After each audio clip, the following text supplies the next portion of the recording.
Oh, wow, wow, wow, wow. I can't imagine kwamba ile saa ambayo tulikuwa tunangojea kwa kweli, ambayo tumeongojea kwa muda imewadia sasa. Sijui imekuwa namna gani siku ya leo mahali uliko mtazamaji wa Kisi Hot TV, mida ambayo ni mida saa 2 hapo, lakini leo unajua tumeanza mapema pale, lakini tunashukuru Mwenyezi Mungu kwa sababu amekuwa pamoja na sisi all along, ametubariki all along, amekuwa pamoja na sisi.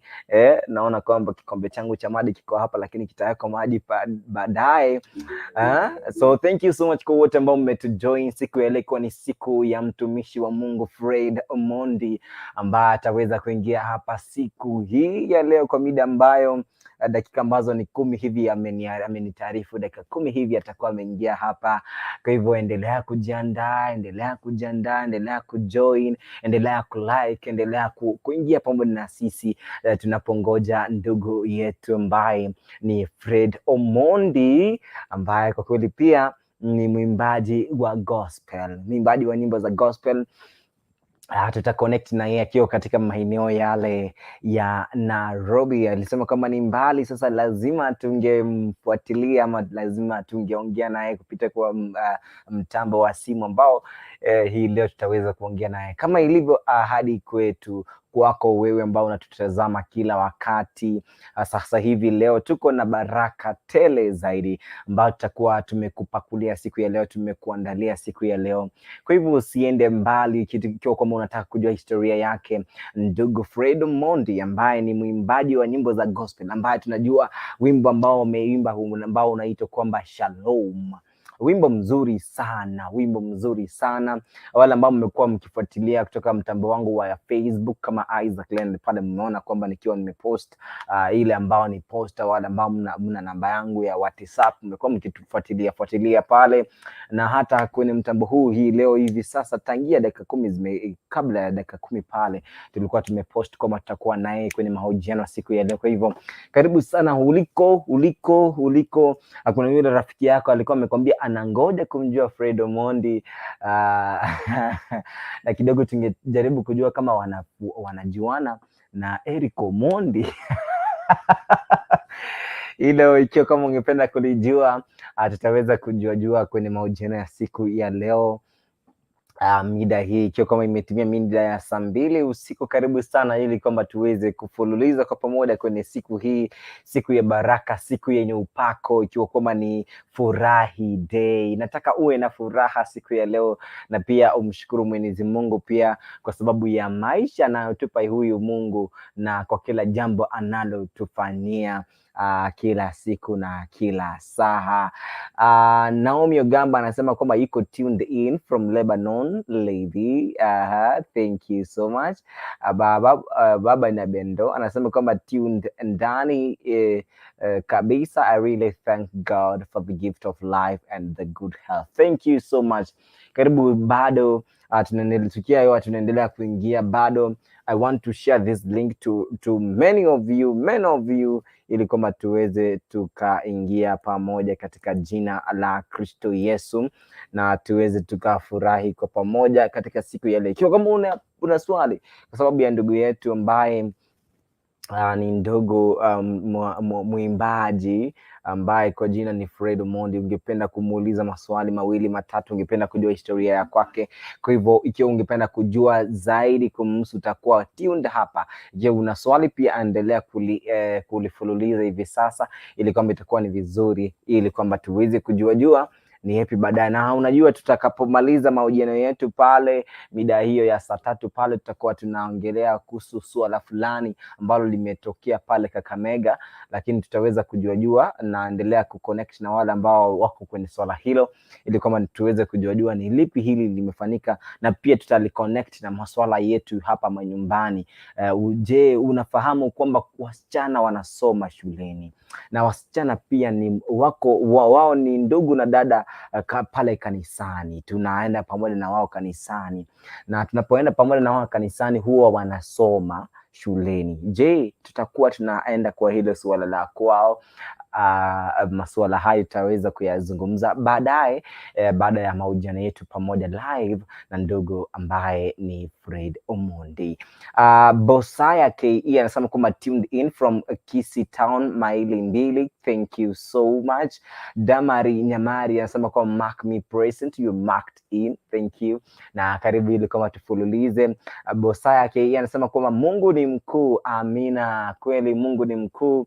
Ajabu ameatenda juu ya maisha yetu, na hivyo inabidi kama tumshukuru kwa sababu ya yote ambayo bado anazidi kuyatenda juu ya maisha yetu.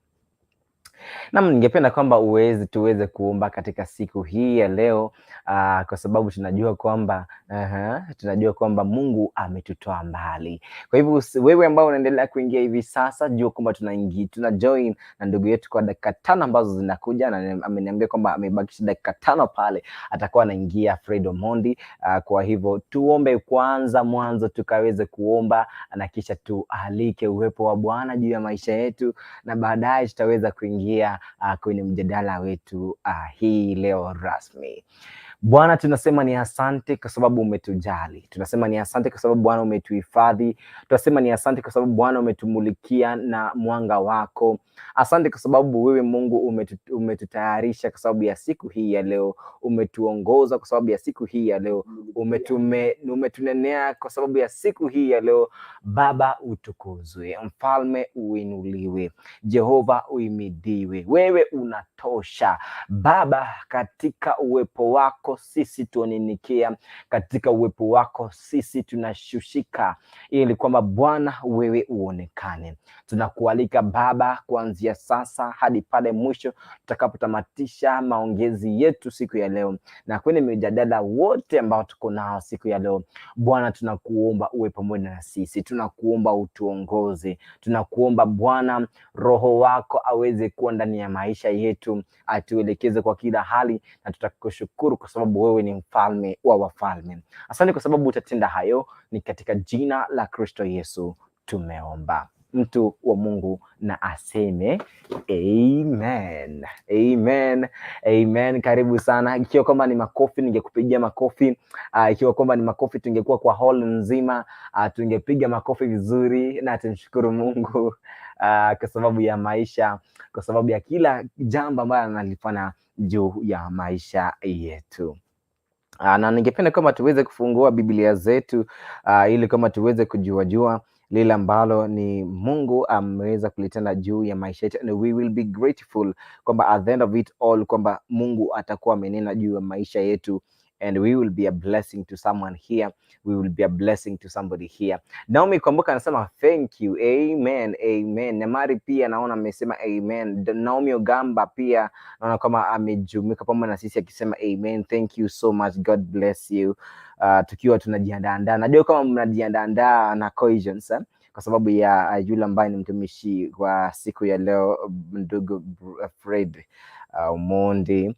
Kwa hivyo tuweze kuangalia neno la siku ya leo. Neno la siku ya leo tunataka tujue hili neno neno. Okay, nataka tufungue hilo neno.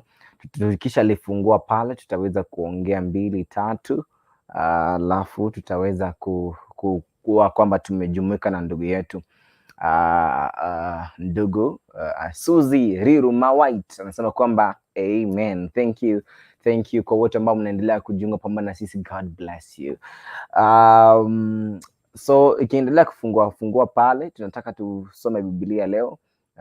Hii Biblia tutasoma anyway, I will just share kwa sababu naona kwamba inanichelewesha kidogo. I'll just wait hapa niangalie nione kunaenda namna gani, lakini mambo hayajatatizika, yako vizuri. Tuko vizuri kabisa, tunaendelea kuendelea mbele, kusonga mbele. Alright, nimeona kama imefungua neno la leo.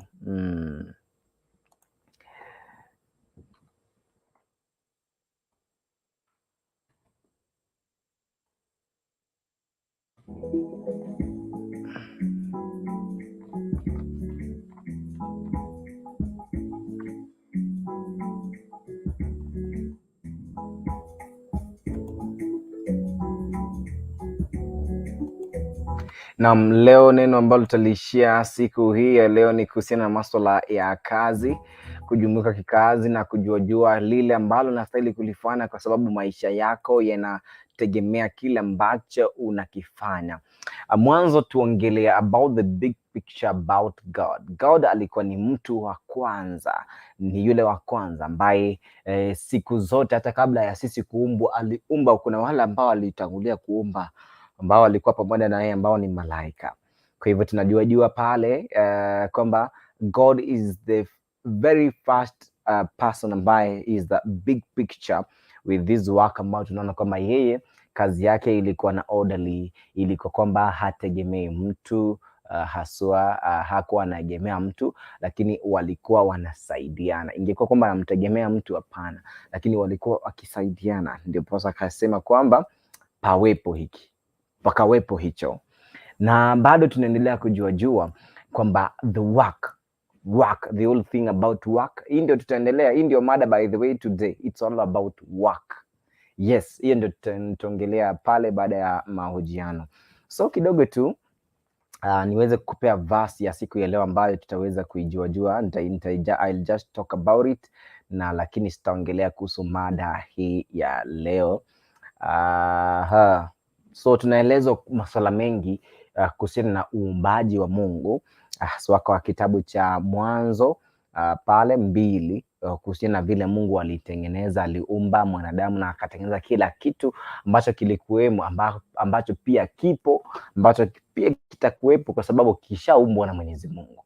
Kwa hivyo hapa tunajieleza kuhusu swala hili la kazi. So kujikimu haswa kwa maisha yako ni kitu muhimu.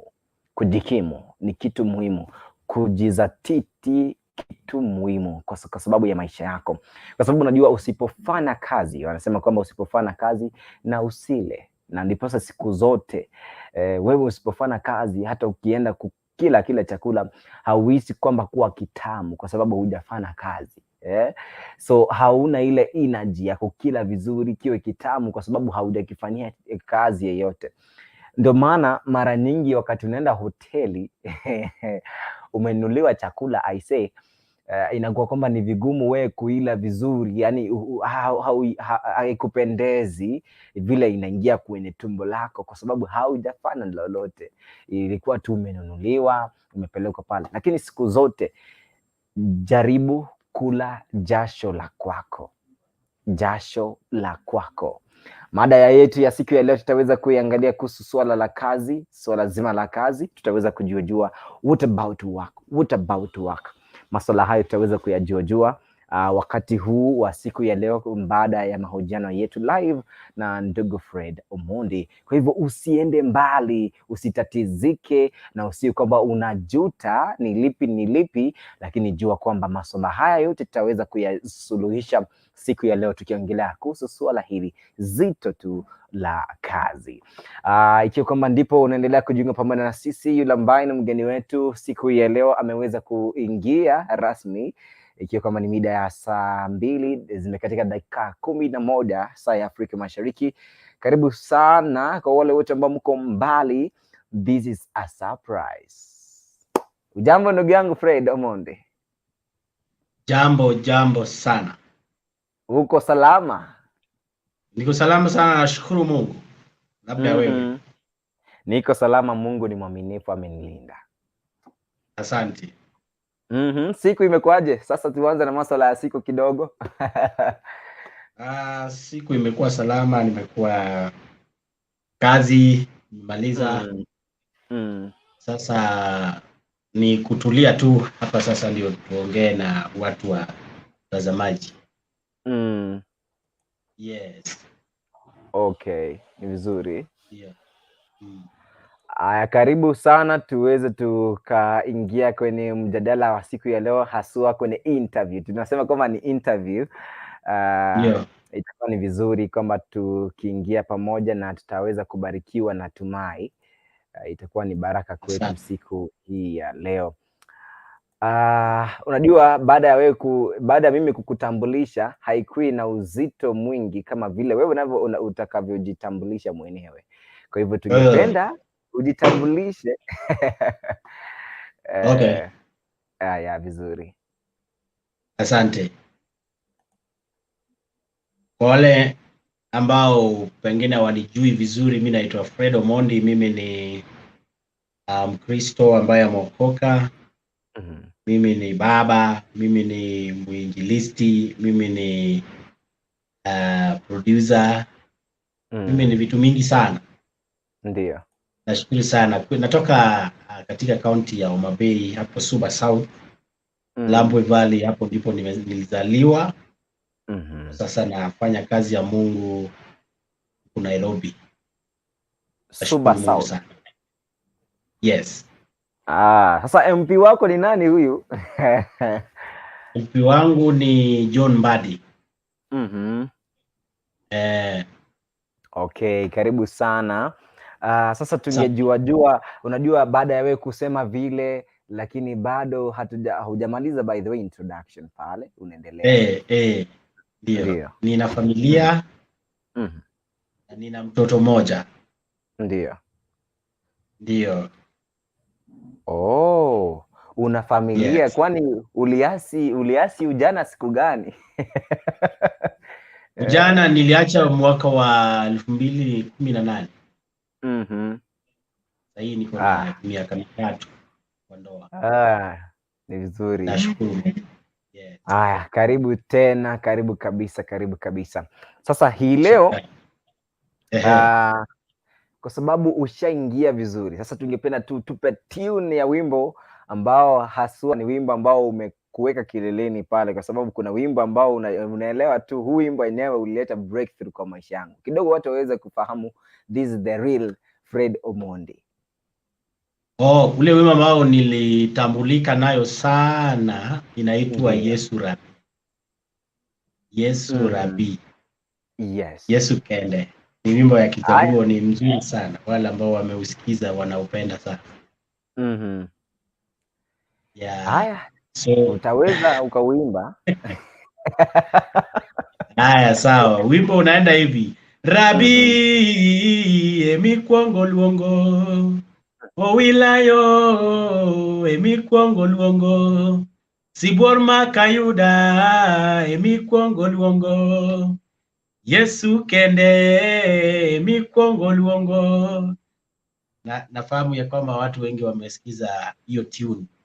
Hata wakitembea, hata kama waelewi, lakini sasa wameipata vizuri. Ndio. Hasa tukiongelea huu wimbo ambao umekuweka kwenye ramani ya dunia, haswa kwa sababu umeleta breakthrough kwenye industry ya music yako, haswa kwa sababu ya kuminister kwa watu wa Mungu, una maana gani? Kwa sababu naona kwamba ni wa Kijaluo pale manyumbani. Una maana gani? Huu wimbo unamaanisha kwamba Yesu peke yake ndio wito wa kwanza kabla ya jambo lolote. Wakati unataka kufanya jambo, wakati unataka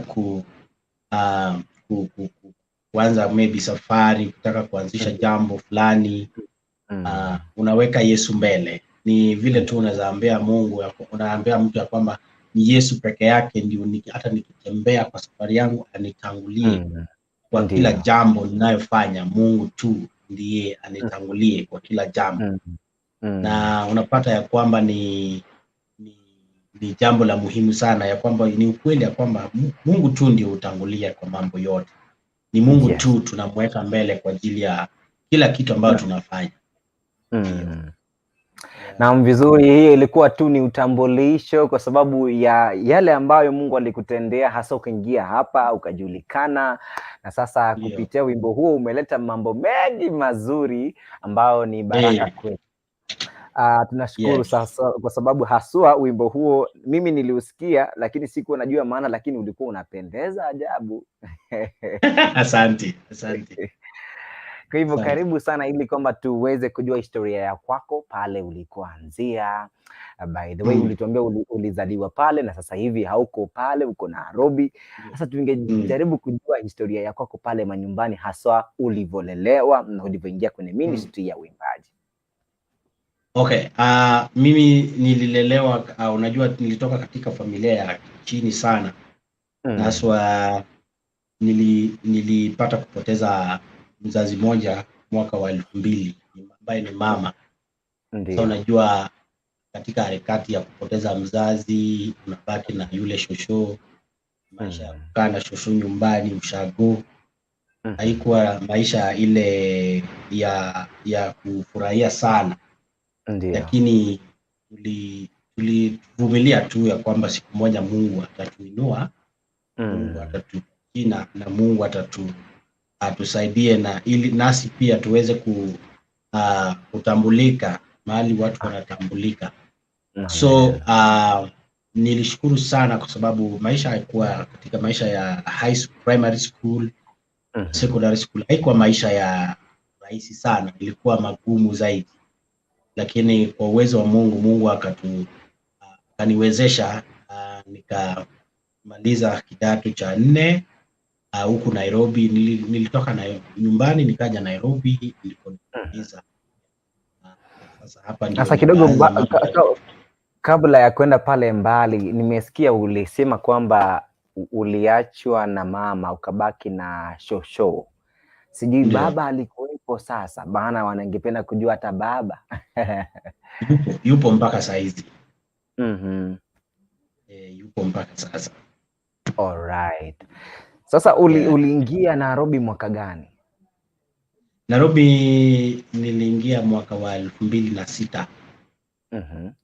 2006. Hapo ni wakati ulikuwa darasa ama kidato? Nilikuwa kidato. Cha pili. Aliyekuchukua pale ni mzazi ama ilikuwa kwamba ni ilikuwa hivi. Unajua katika ile shule nilikuwa nasomea kule nyumbani, ndio. Sikuwa na mtu ambaye alikuwa na gharamia mambo ya karo ya shule. Ndio. So unajua nilipenda kuimba kwaya sana.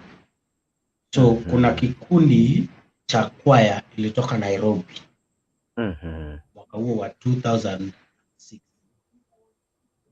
Na mimi nilikuwa katika kikundi cha kwaya cha nyumbani. Ndio. So hawa watu walikuwa wanakuja, tulikuwa tunakutana kwa kongamano kule Rusinga Island. Katika kanisa fulani hapo.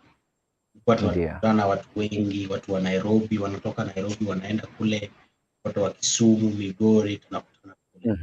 Sasa mimi vile nilikuwa mwanakwaya kutoka nyumbani mashinani, nikakutana na marafiki ambao ni watu wa nyumbani lakini wanaishi Nairobi. Walikuwa katika kikundi cha Nairobi. Sasa mmoja wao akaniambia ya kwamba kuna watu huwa wana sponsor wale needy students. Ndio. Kwamba kama unaweza enda na sisi Nairobi, uende ujaribu bahati yako. Ili nawe wakaweza kufanya nini?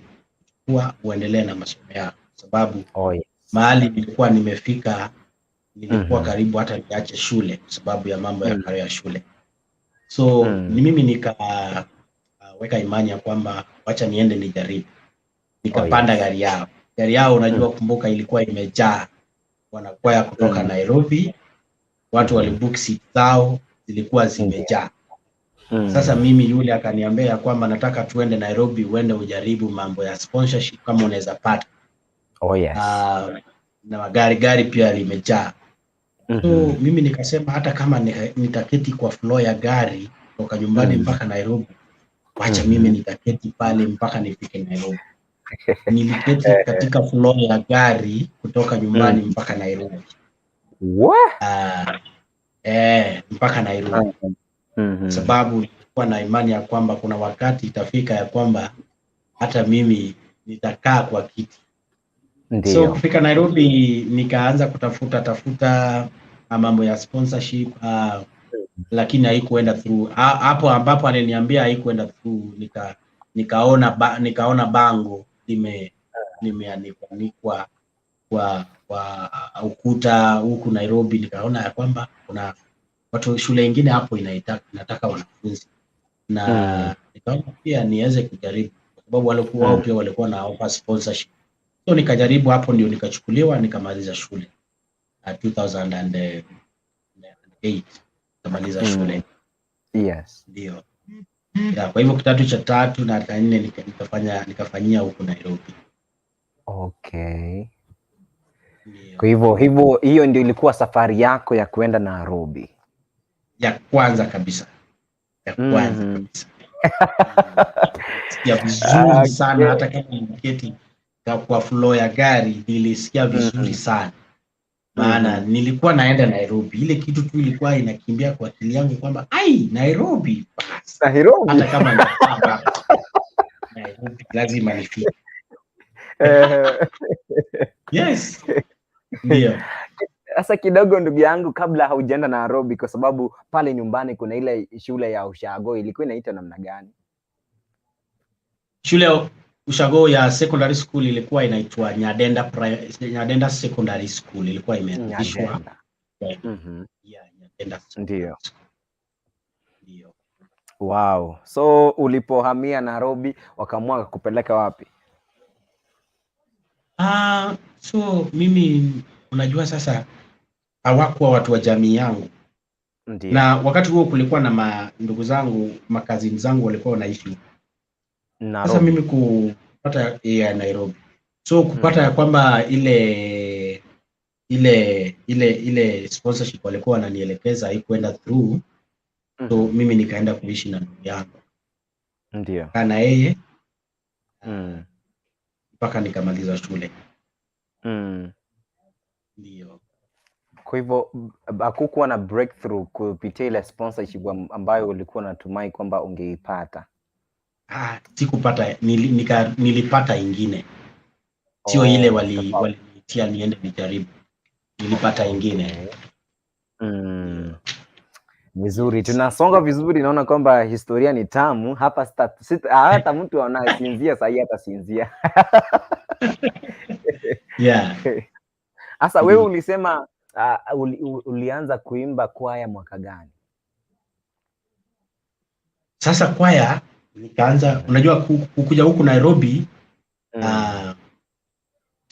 unajua sikuwa nimeokoka. So nikaingia siku moja nilikuwa natembea kwa mtaa huku kule Mathare. Huko nilikuwa sasa nimehama, nilikuwa nakaa huko. Kwa hivyo sasa siishi huko. Nikaona mwaka wa 2008. Hapo nikapata watu wengine wanafanya crusade. Sasa nikasikia pastor akihubiri hapo, anasema maneno hapo, anahubiri na yale mahubiri yakaniguza. Nikasema ya kwamba lazima sasa mimi nitapeana maisha yangu kwa Yesu. Niokoe nami pia nibadilike, niwe mtu mwingine. So nikapeana maisha yangu kwa Yesu, nikaokoka na hapo maisha yangu ikabadilika.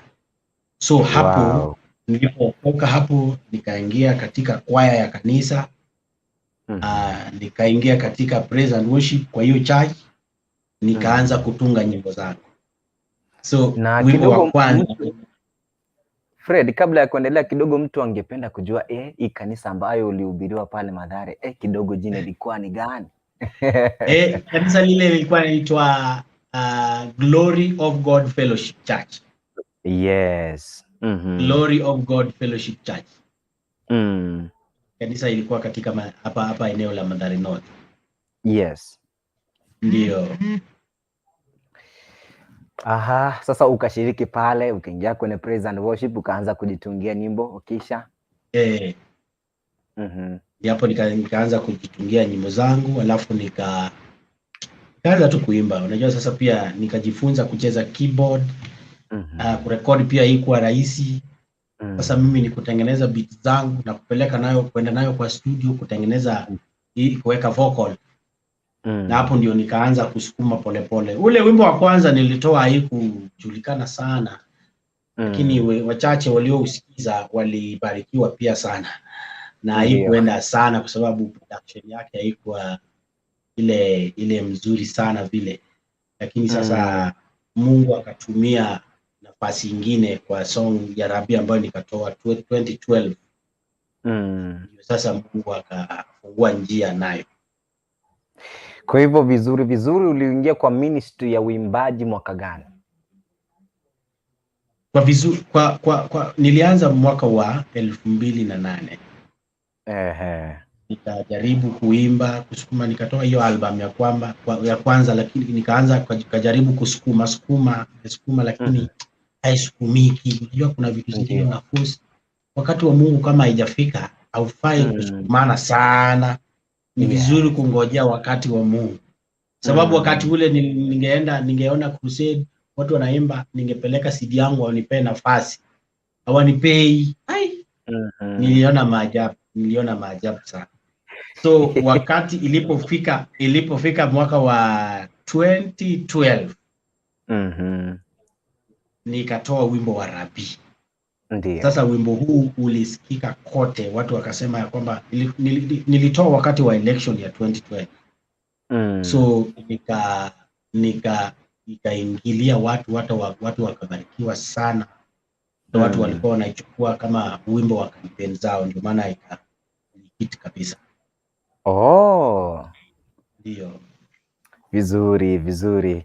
So huu wimbo ambao, hiyo album, ni nyimbo gani hizo ambazo ziko hit? Ni nyimbo gani ziko pale tuweze kusikia, hata utupe ile ambayo ilikuwa ya album? Kwa album ya kwanza ni wimbo inaitwa Jerusalem by Fred Omondi. Ukiangalia YouTube tulikuwa tumevaa matambara, tumevaa baya hapo, lakini sasa ni Mungu ni mwema.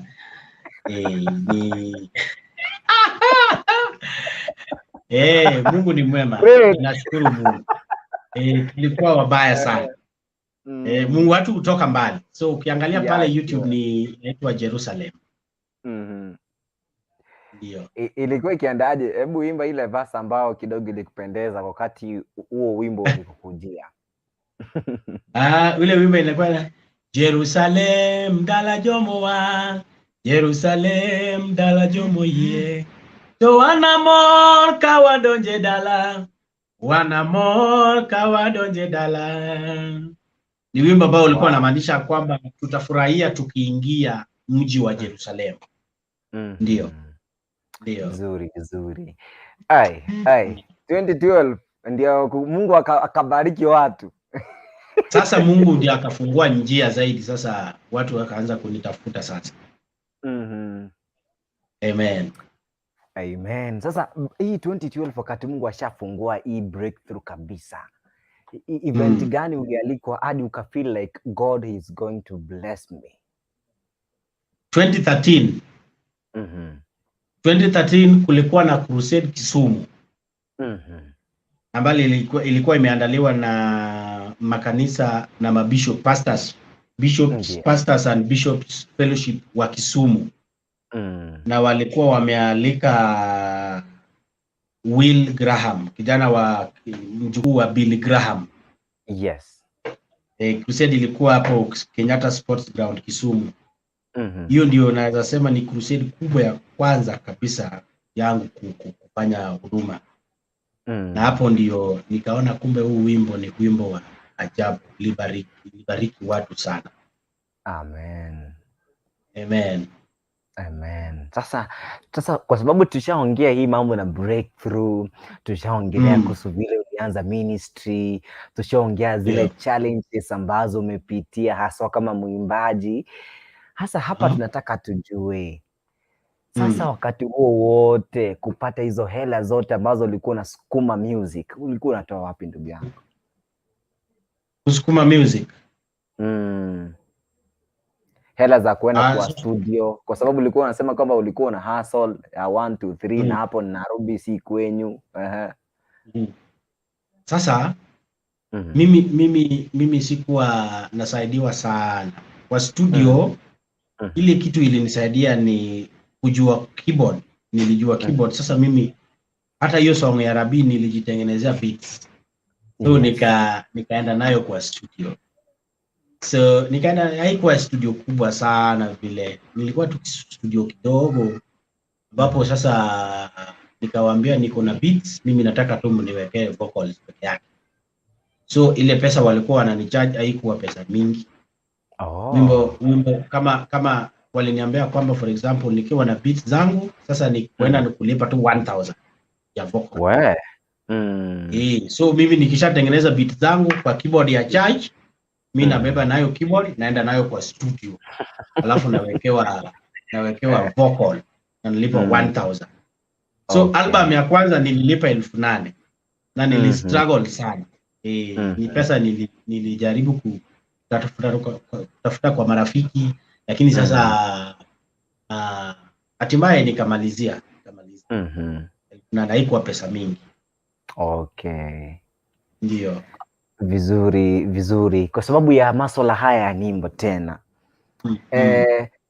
Kwa masuala haya ya nyimbo, tukiendelea tu kwa hili swala la nyimbo zako, ukiangalia album yako ya kwanza na album yako ya pili na hizi album ambazo of course kuna huu wimbo ambao tutaongelea baadaye, nyimbo zako zinakuja kwa njia gani? Maono, ndoto au tu kwa sababu ya kufikiria kuhusu swala fulani? Mimi huwa natunga nyimbo kwa njia mbili. Ya kwanza nasoma Biblia. Njia tatu, natunga nyimbo kwa njia tatu. Ya kwanza nasoma Biblia, ndio, nachukua ujumbe pale. Yes. Na ujumbe huwa nautuma huo ujumbe kuhimiza watu kupitia, for example, nikisema ya kwamba mji wa Yerusalemu, nasi tutafurahia tukifika Yerusalemu. Ndio. So nahimiza watu ya kwamba tufuate njia za Mungu ili wakati wetu ukifika tufurahie tukifika kule Yerusalemu. So mara ya kwanza ni njia moja ni kusoma Biblia na kupata ujumbe kule. Njia ya pili ni kuangalia msimu ambao watu wapo. Ndio. Unaweza pata watu wanapitia, for example, miaka 2 iliyopita tumekuwa na msimu wa COVID. Imesumbua watu sana. Na hapo nikapata wimbo hapo ya kwamba usiotingizika. Watu wanatingizika ulimwengu kote. Ugonjwa umekuja wa kushinda hata wale wataalam kutibu. So ninawahimiza ya kwamba Yesu peke yake ndiye hawezi kutingizika na magonjwa yoyote na kitu chochote. So tumtumainie tu yeye tu peke yake. Ndio. So naangalia msimu ambao watu wanapitia, alafu na uweka kama wimbo. Njia ya tatu, unajua kuna wahubiri pia huwa wanahubiri ujumbe. Nasikiza mhubiri anahubiri Bible fulani, verse fulani, nasema hii verse sifai kuiacha tu hivyo ikae, watu wasikize ujumbe na ibaki hivyo. Mimi nitaichukua ujumbe huu wa mhubiri na uweka kama wimbo, ibariki watu milele. So waendelee kusikiza. Amen. Wow. Njia tatu zile ambazo ni nzuri sana, nashukuru. Lakini wewe unajua wewe unajua kwa wimbo wako hapa ndio litukangana bwana. Unajua wimbo wa Mwamba mimi hata sikuwa najua kama ni wa corona. Kuna ingine pia kuna wimbo hiyo wimbo ilikuwa ya corona. Sasa mimi sikuwa nataka kuimba corona. Nasikia watu waimbaji walikuwa naimba corona, sijui corona hii, corona, hapana. Unajua katika ile uimbaji mzuri ambao unabariki watu, si lazima tutaje corona. Mwenye ako in spirit anajua tu huu wimbo tu, ukweli tu, Mungu hawezi tingizika hata kama tunateseka. Corona imekuja naangamiza watu, naua watu. Kweli Mungu hawezi tingizika. So tukimwamini hatuwezi tingizika. Kuna wimbo mwingine pia hapo kwa YouTube, ndio sijatoa video yake, inaitwa nitajificha kwake Yesu Mwokozi. Nitajificha kwake Mwokozi, nitajificha kwake Mwokozi. Hata magonjwa yanakuja, yanashinda madaktari, nitajificha kwako Mwokozi. Tutajificha wapi? Watu watajificha wapi kama corona? So hizo ndio njia ambazo mimi huwa hutumia kuandika nyimbo zangu, na huwa naona zinabariki watu sana kabisa. Amen. Naona kwamba Naomi Ogamba hapa kwenye ujumbe anasema kwamba amen. Judy anasema amen, it's a blessing. Suzy Riru Mawaiti anasema kama amen. Kuna mdada sijui kama ni dada ama ni kaka anaitwa Laila Ali amejaribu kuingia lakini ni kama simu yake inasumbua. Au Laila, utaweka simu yako uweke earphones na ufungue kamera, hiyo itakuingisha hapa Kisi Hot, tutaweza kuongea. Alright, tukiendelea na njia hiyo ndugu yangu, sasa tunataka tujue hapa ni yes or no.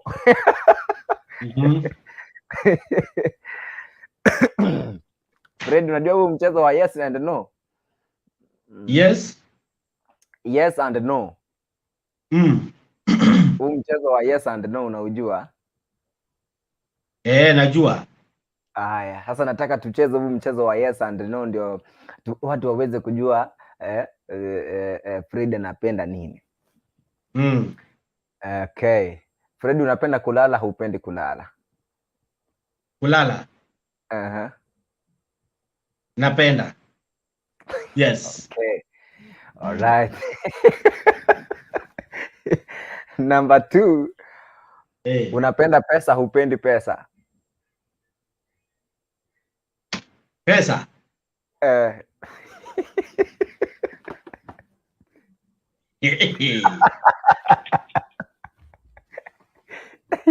Pesa napenda, lakini kuna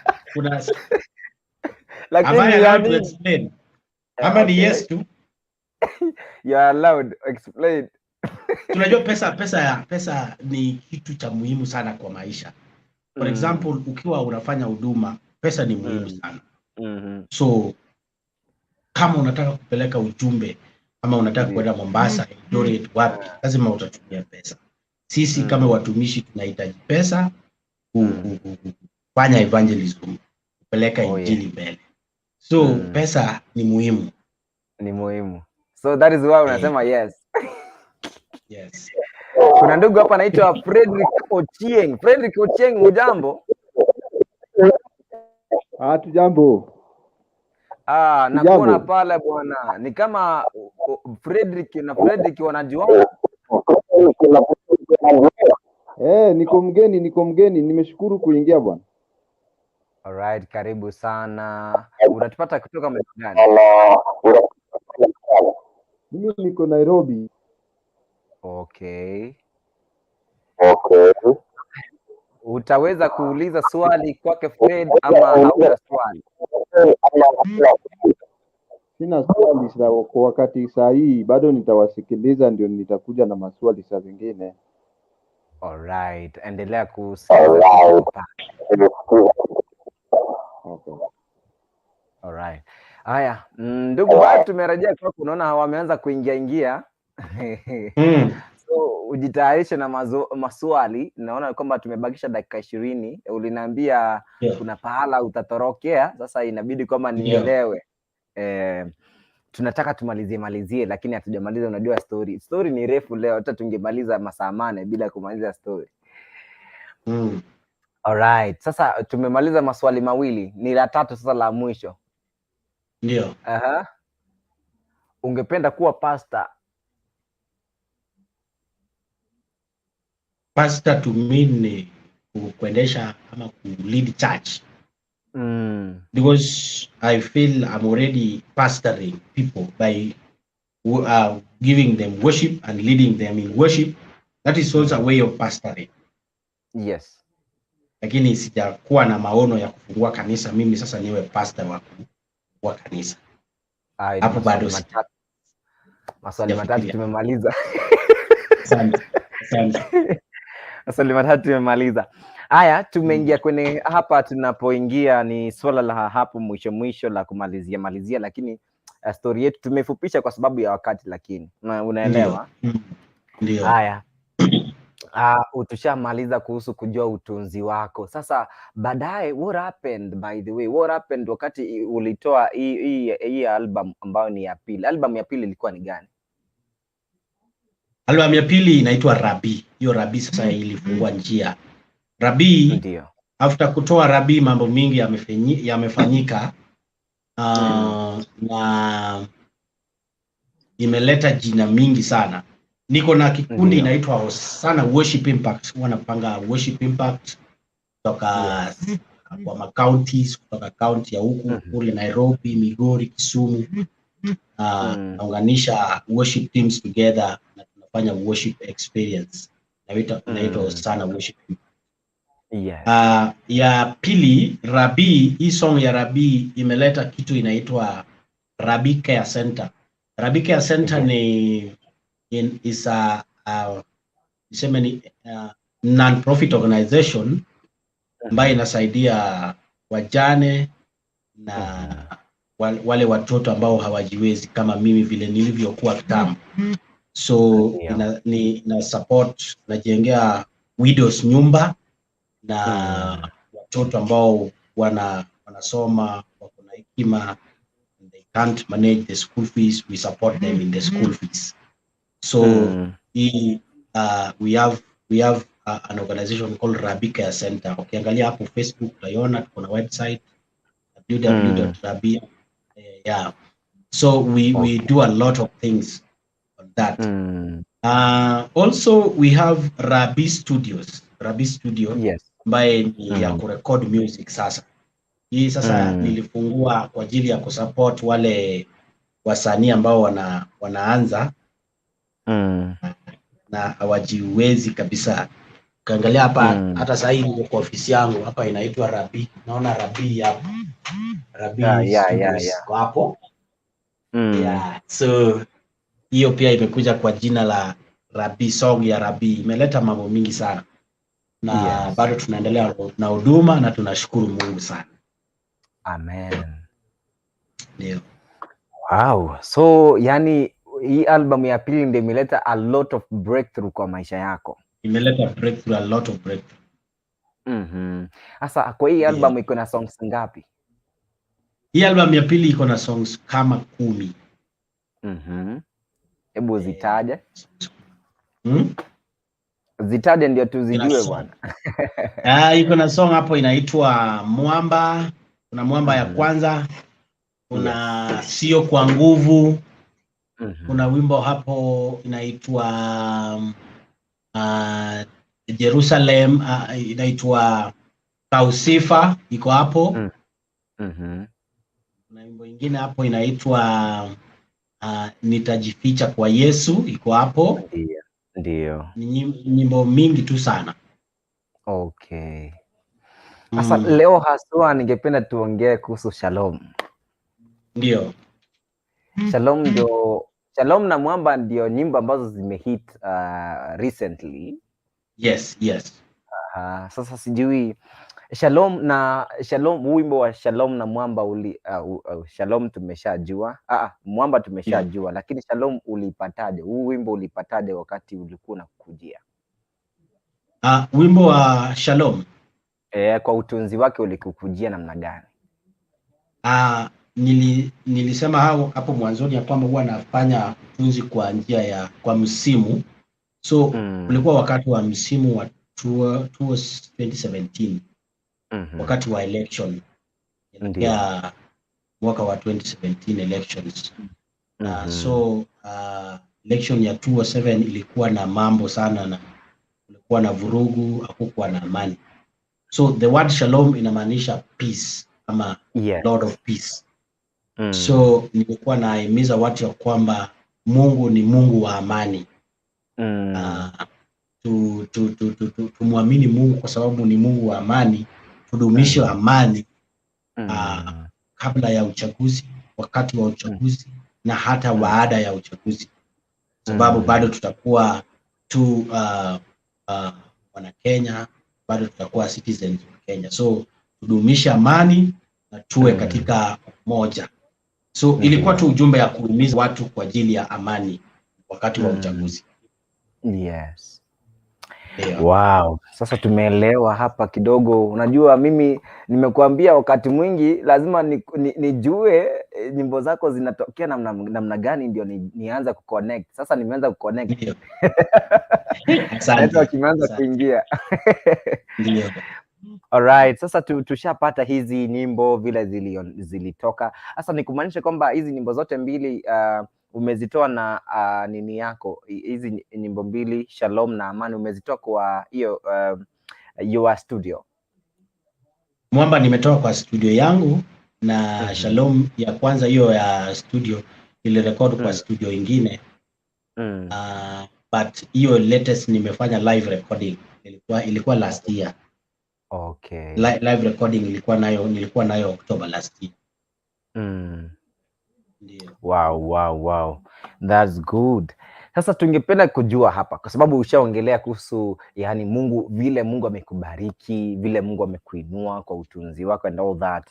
Na kupitia kwa huduma hii ya uimbaji kidogo umepata studio ya kwako ambao umesema kama unasaidia wale ambao kidogo hawajiwezi kwa sababu wako na kipaji kama yani ni njia fulani unasema kama you are giving back to the society.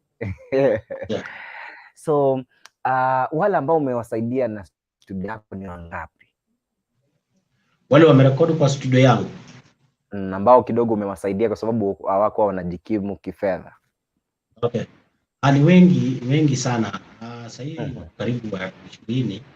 Kwa studio haijakaa sana. Sasa hivi tuko na 1 year, ndio tuko na mwaka moja. Haijakaa sana. Tumesaidia watu wengi sana. Ukiangalia YouTube utaona wimbo wa Kefa, mtu anaitwa Kefa Otieno. Kuna Maureen Benson, kuna Anastasia amekuja hapa kurecord.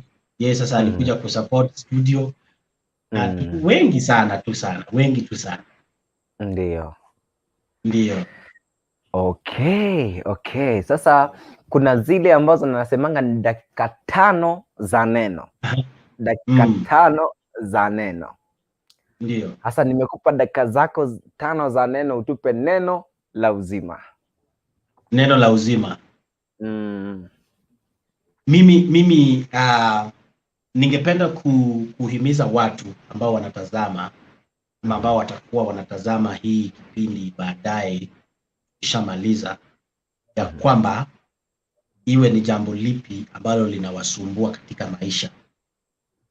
Ile jambo nimegundua ya kwamba tukimtumainia Yesu peke yake mambo yote inakuwa sawa.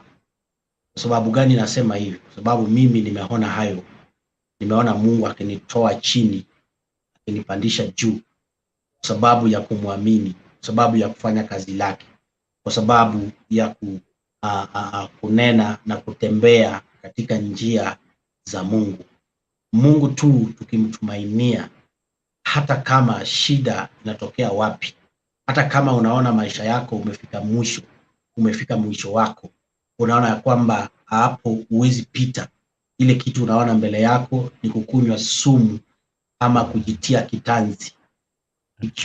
kitanzi ama kunywa sumu ama kufanya jambo lolote, haiwezi saidia hilo jambo linalokusumbua.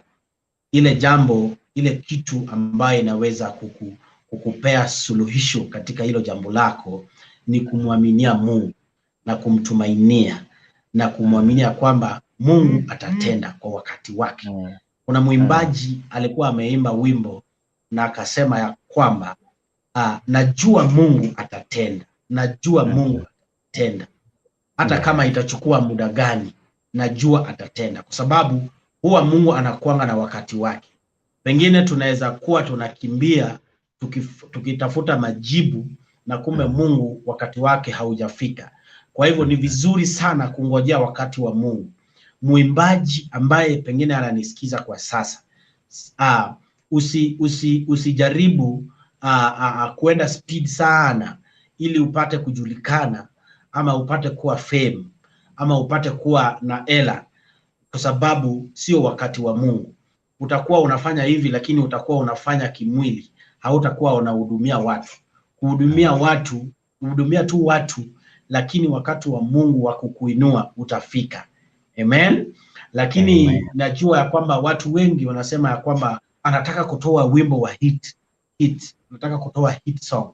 Kutoa hit song ni vizuri, lakini pia ukumbuke ya kwamba ukiwa umeona makaa ile iko kwa jiko, kama iko hot, kama iko na moto, inakuanga red, lakini moto ukiisha inakuanga vipi?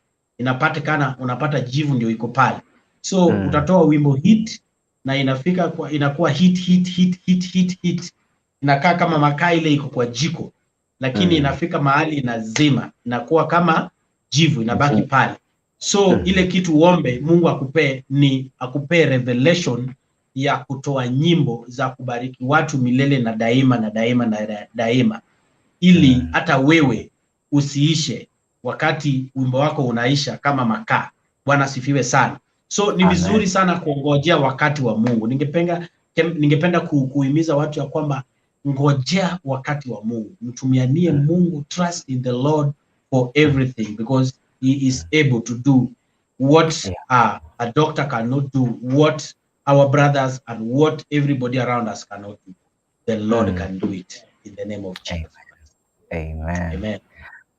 Unajua kulinda wakati. Asante. Nilikuwa nangoja nione hii mida yako wewe unatumia namna gani, but it's good. Naona wakati wako unatumia vizuri. Yeah, it's amazing. Amen. Thank you so much.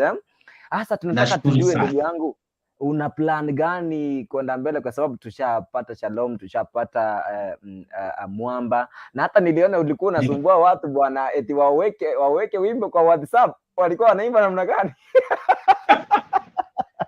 Ilikuwa challenge, tuliweka challenge. Watu waimbe, ndio watu wengi wajue wimbo wa Mwamba, na naona Mwamba unabariki watu sana. Kabisa. Ndio. Kwa hivyo nani alipata hela bwana? Kuna mmoja hapo alipata kushinda. Ndio. Okay, thank you. Hata mimi nilikuwa kidogo tu nijaribiwe nianza kuimba, lakini nikaona acha niache, kwa sababu nitakuhost watasema ulinipea pesa, kwa sababu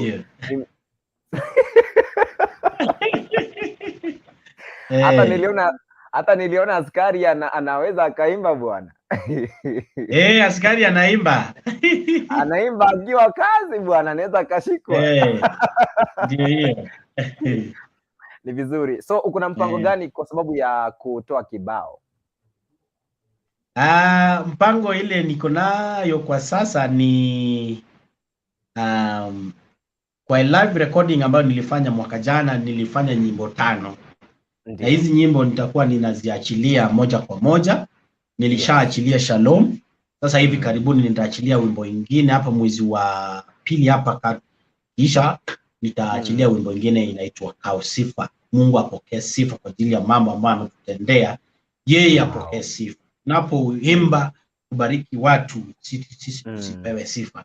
Mungu tu apewe sifa. Tunapobariki watu, tunapoonekana kama sisi ni wazuri. Sio sisi ni binadamu tu. Ile kitu imetufanya hivyo ni neema. Kwa hivyo Mungu tu apokee sifa. Kwa hivyo nitakuwa naachilia huo wimbo hivi karibuni. Alafu next month pia nitaachilia wimbo mwingine ya Mwamba. Mwamba nilifanya live recording na itabariki pia sana watu. Nashukuru Mungu sana. Ndio. Amen. Kwa hivyo tungoje mambo mazito this time, Ndio. Okay, kidogo niwaweze kuwapea hawa kidogo waweze kukuuliza maswali, kwa sababu naona kwamba wakati wetu unaenda, zimebaki dakika 4. Dan Mokulu Mobema.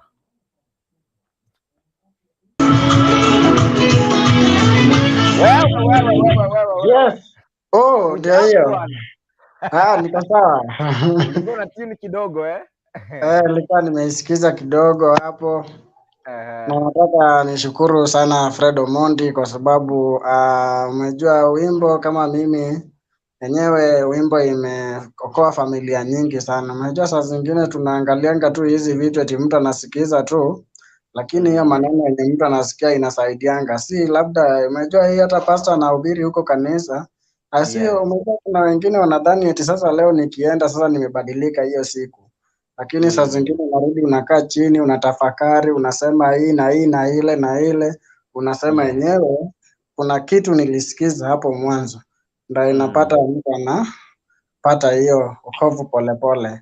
Na nashukuru sana yeye, na ile tu swali, labda si swali lakini tu ni ile tu tunajua vile tu ameongea ni vizuri sana, kwa sababu tunajua kusifu Mungu.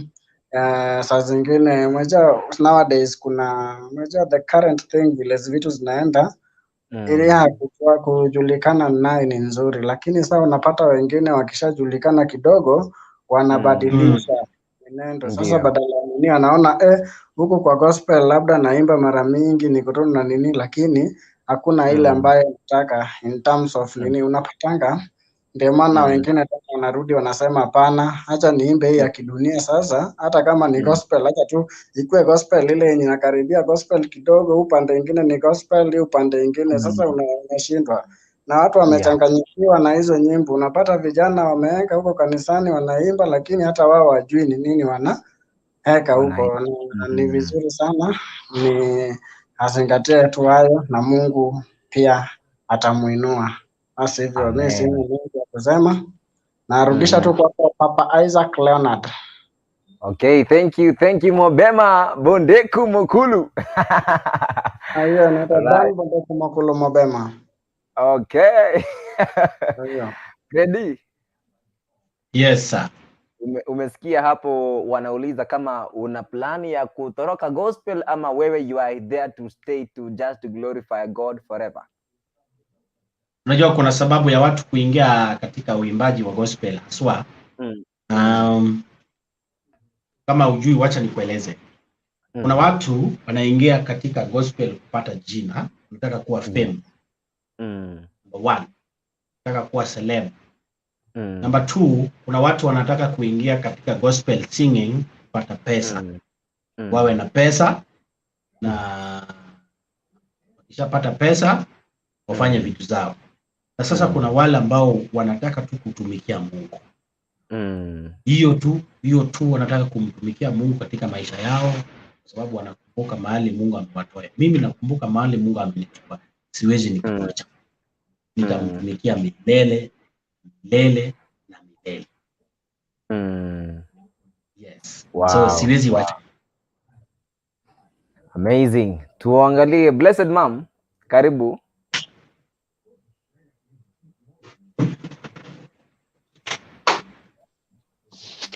Nawapata.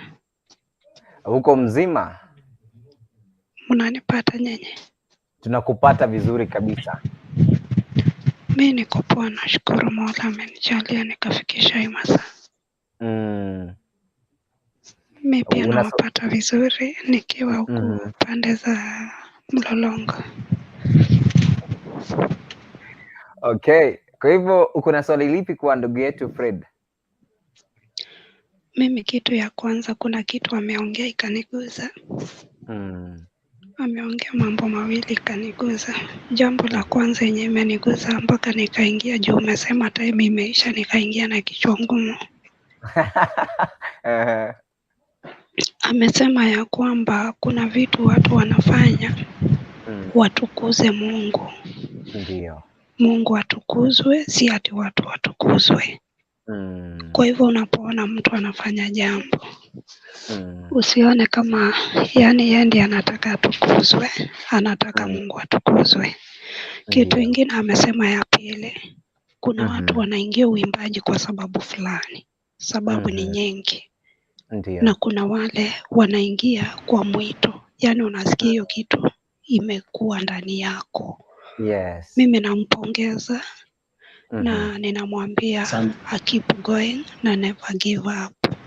Mimi ile swali ningemuuliza ni moja tu, juu sipendi maswali mengi. Kama anapatikana YouTube pale, tumtafute, tumsupport, tusubscribe. Hiyo ndio inaweza kuwa swali yangu. Wow, ataweza kujibu baadaye. Tuangalie Chris. Chrissy, ujambo?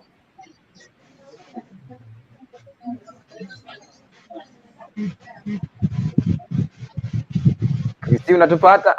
Alikuwa anajaribu mitambo. Fred, unaweza ukawaambia kuhusu na YouTube yako, wanaweza kupataje? Na hata nimeona kwamba kuna mtu ameuliza namba yako hapa. Pia unaweza ukawaambia namba yako ya simu ikiwa inawezekana, ama uwaelekeze kwa Facebook.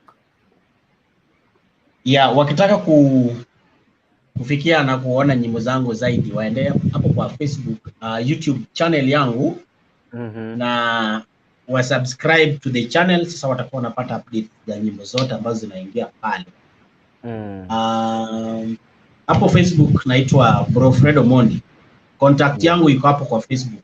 Kama unaweza nitumia kwa ujumbe kwa Messenger, nitapata, tutapokea na nitajibu. Ndio. Alright. YouTube ili watu waweze kusupport kwa kusubscribe. YouTube. Bro Fred Omondi. YouTube Fred Omondi.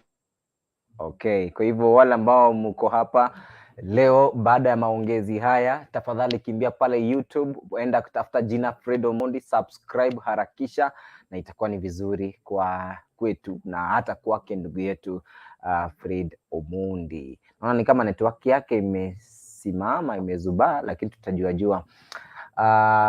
Karibu sana. Hata niendelee kuangalia pale. Winifred amesema tuned in, thank you so much. Jekonge Bernard anasema kama your contact umeelezwa na ndugu yetu. Na hapa Irene ametuma ujumbe, hey, I'm new here watching live from Uganda, salimikieni nyote. Okay, tumesalimika bwana. Alafu kuna mwingine sijui jina lake lakini ni la Kichina, anasema kwamba hello everyone, ndio kuingia humu. Mna nini? Tuko na baraka. Alright, hilo ndio jibu ninaweza nikakupea. Alafu time imeisha, so tusiingie. Okay, sawa. Irene, unaweza kanisumbua hivi lakini ni kawaida. Irene.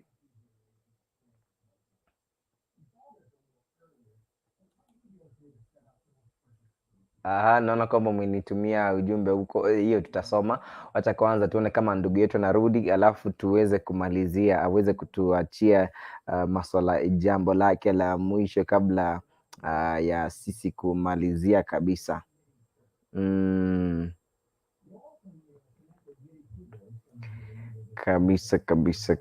Kabisa.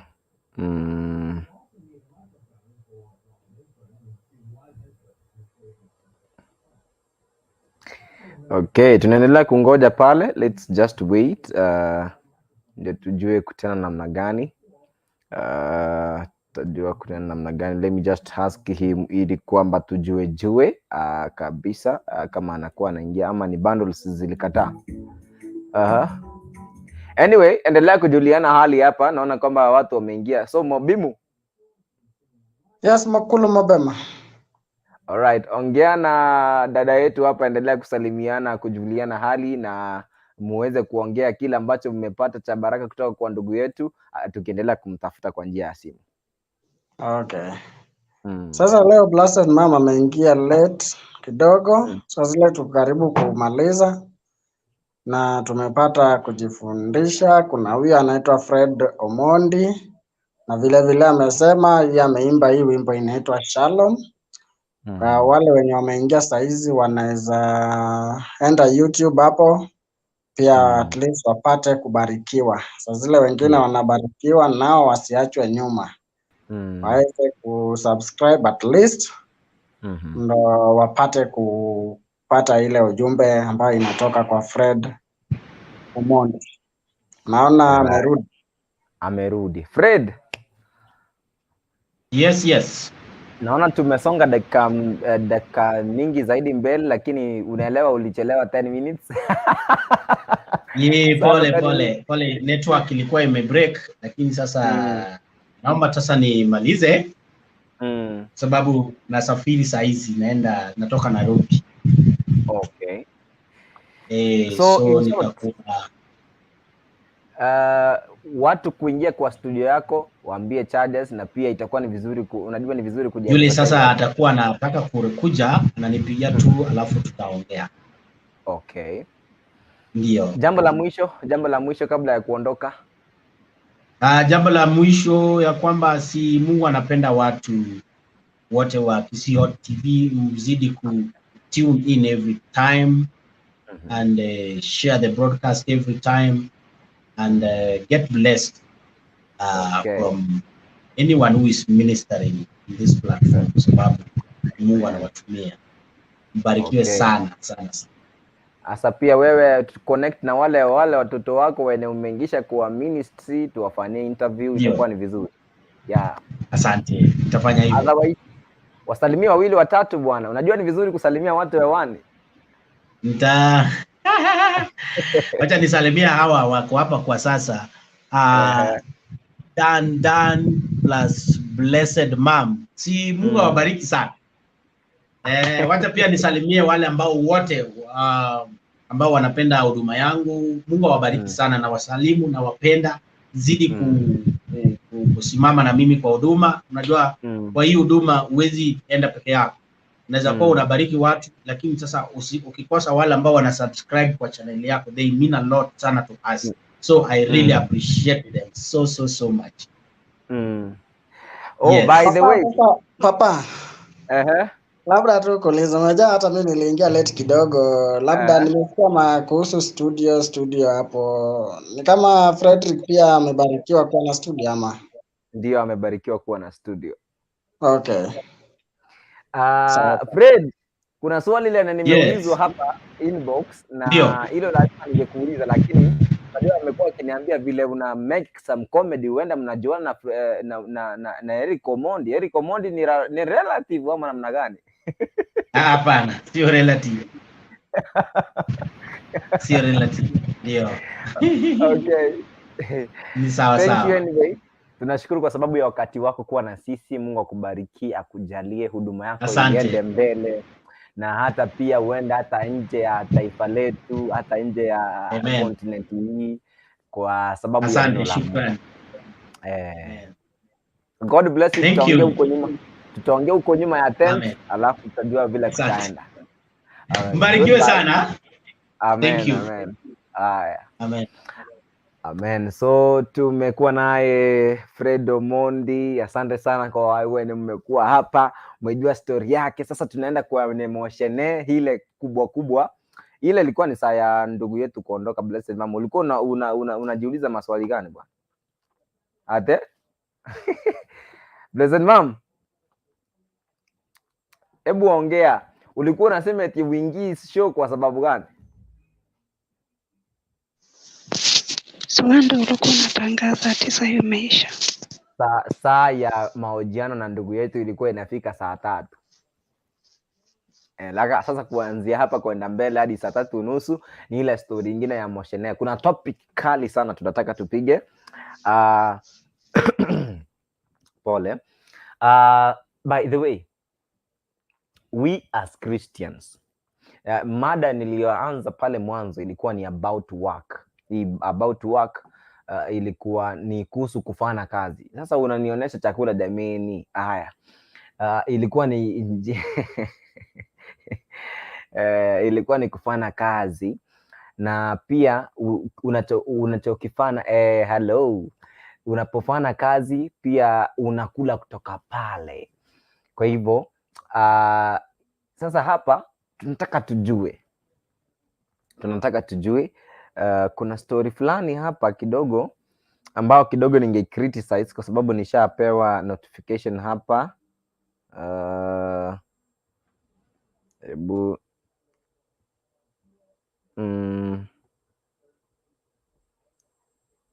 tunataka tuelezewe na huyu dada all that is happening, kwa sababu ni jambo linalodhibitishwa ama limedhibitishwa. It's a statement, by the way. Ni statement ambayo tumepewa hapa leo. Ni leo ama ni jana? Hebu niangalie hapa vile nimeambiwa, kwa sababu hiyo nimeiona kwa picha na pia nimeiona kwa writings.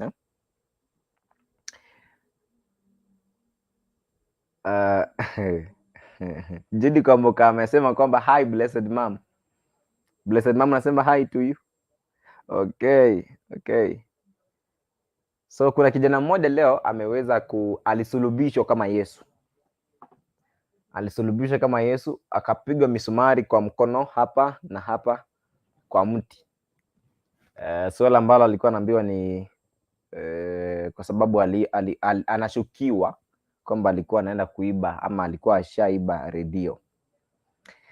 So it's a shameful act. Hii ilikuwa Kakamega. Ilikuwa wapi? Vihiga.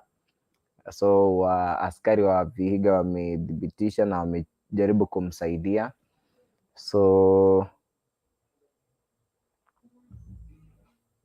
That is what tunapata hapa, na it is associated with work, very much associated with work, because majorly, wakati kwanza nikuulize tu Blessed Mom, tu jambo rahisi sana, unadhani chenye alifanya ni jambo bora, ama anaona ni kwamba ni funzo alipeana kwa watu wengine, ama unaona kwamba jambo lile anamfanya tu ni bora ama si bora, ni zuri ama si zuri? Ndio tunataka tusonge kwenda mbele. Hiyo swali umeniuliza hujaiweka vizuri. Umeniuliza alifanya jambo bora nani, mwenye kumpiga ama mwenye kuiba? Mimi naongelea kuhusu kitendo cha kusulubishwa. Aliyemsulubisha alifanya jambo bora ama hakufanya jambo bora? Kabla sijachangia mjadala, nilikuwa nimekupea maandiko kwanza unisomee ndio nichangie mjadala. Nilisema ni Act 10:1 hadi 3. Acts, umesema Acts 10:1 to 3. Inaongelea kuhusu Cornelius, Ndio hiyo. Inasema hivi 1 to 3. At Caesarea there was a man named Cornelius, a centurion in what was known as the Italian regiment. He and all his family were devout and God-fearing. He gave generously to those in need and prayed to God regularly. So one day, at about 3 in the afternoon, he had a vision. He distinctly saw an angel of God who came to him and said, Cornelius. That is it. Ulisema 1 to 3.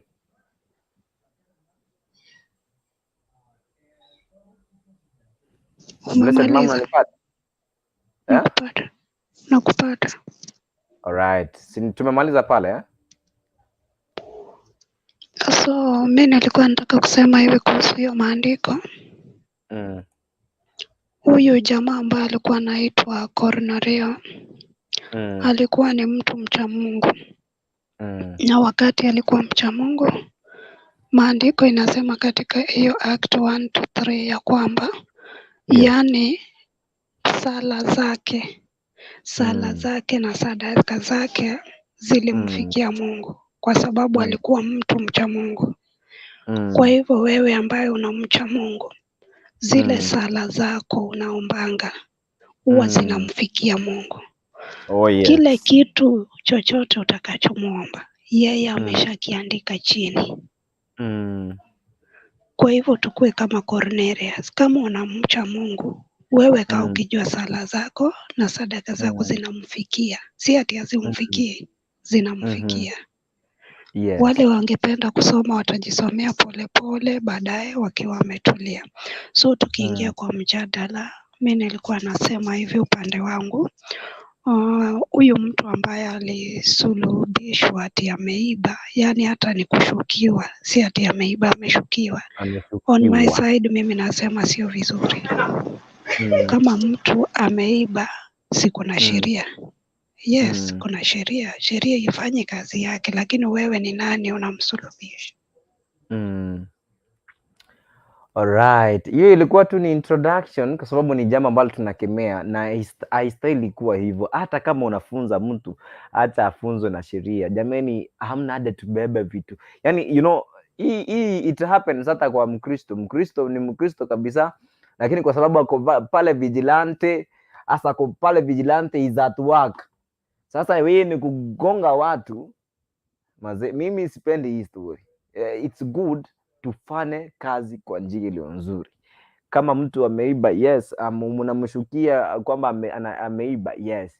Kama unamshukia kwamba ameiba, tafadhali kituo cha polisi kiko pale, mpeleke pale aweze kushughulikiwa.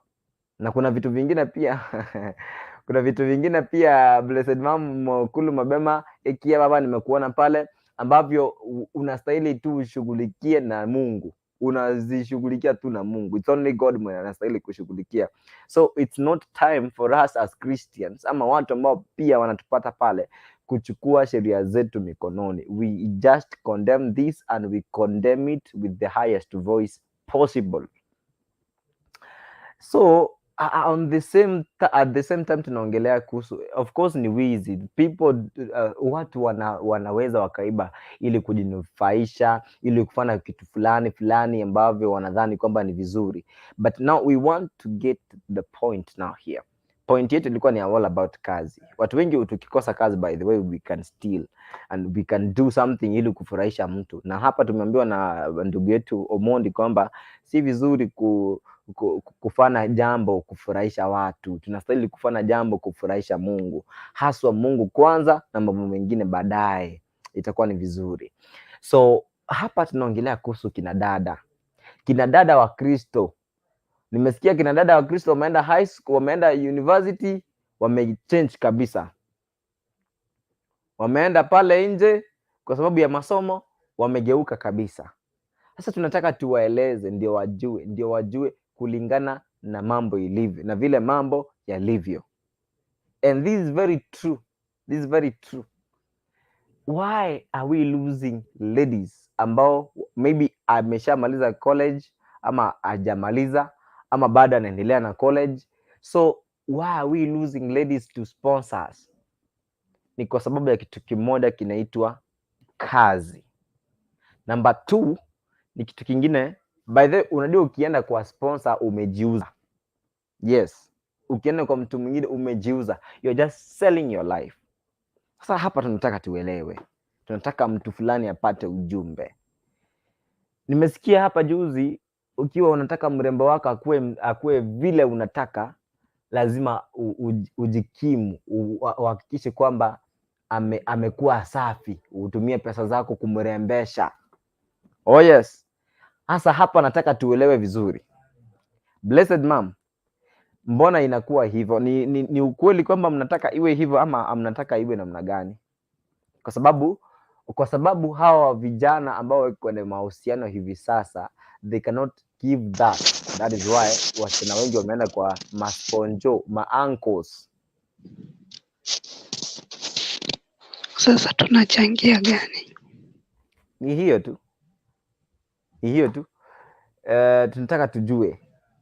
Una support kwamba, huu ndio mjadala by the way, una support kwamba wasichana wanastahili yani kila mtu hakikishe kwamba ameng'ara, ama msichana pia ako na sehemu yake?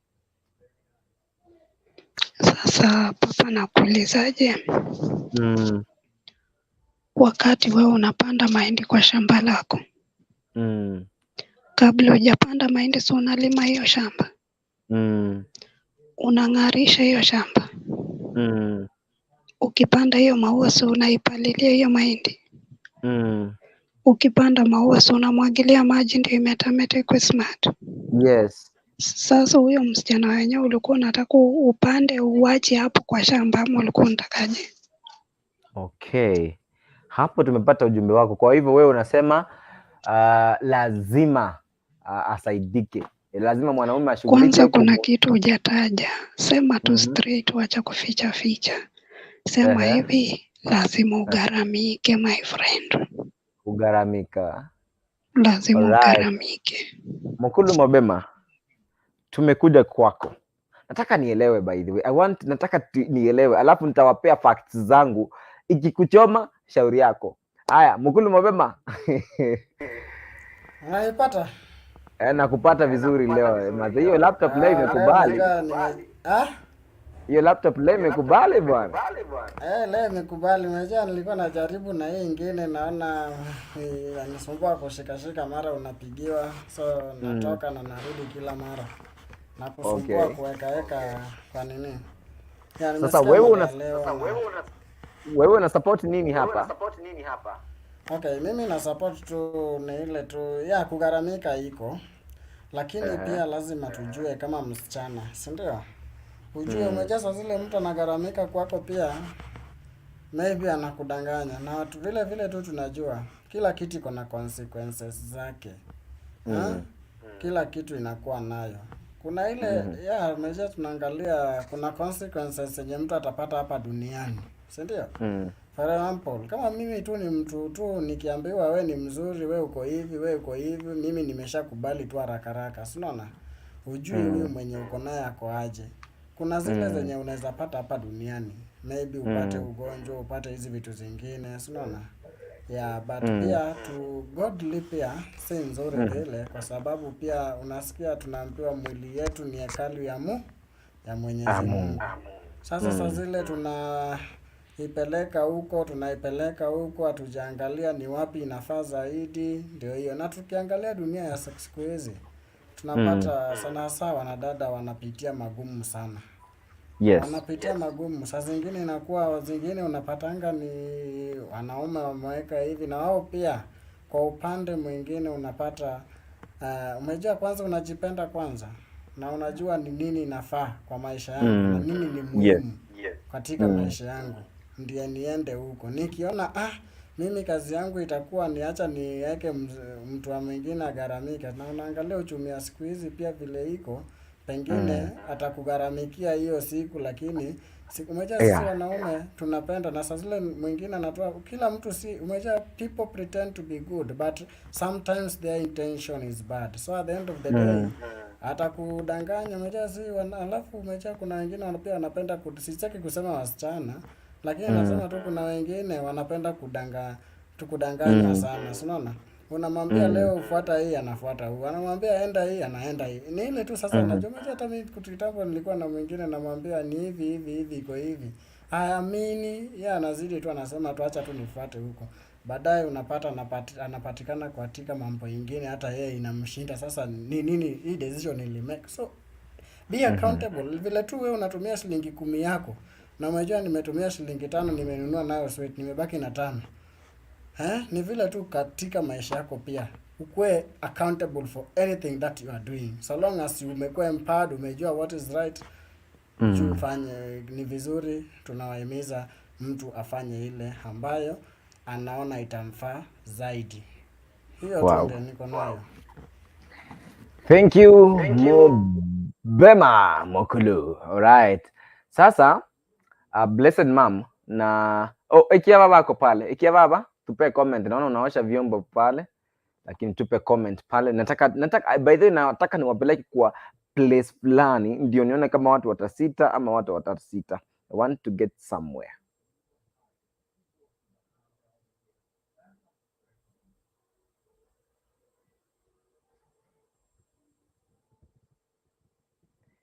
Yes. Ikia baba natupata kweli, lakini si yako mbali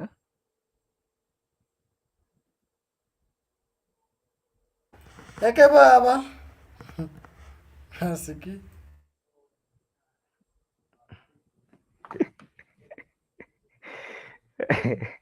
Hata sikia, lakini tuje kwake blessed mom. By the way nataka, kwa sababu tunaendelea,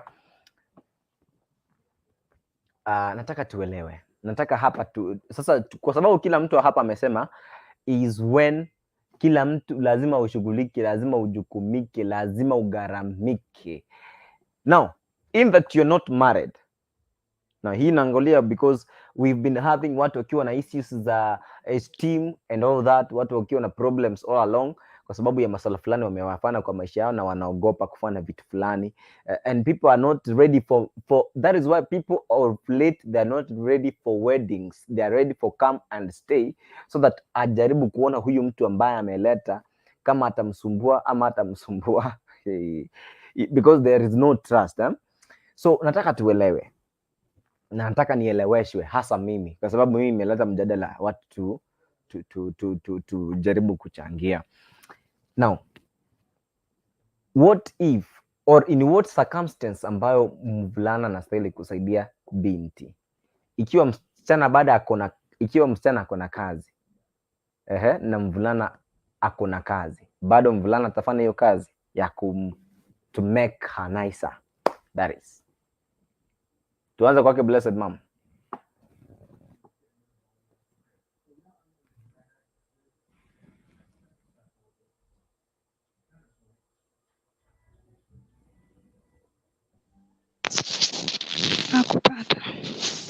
Alright, tupe hosia zako.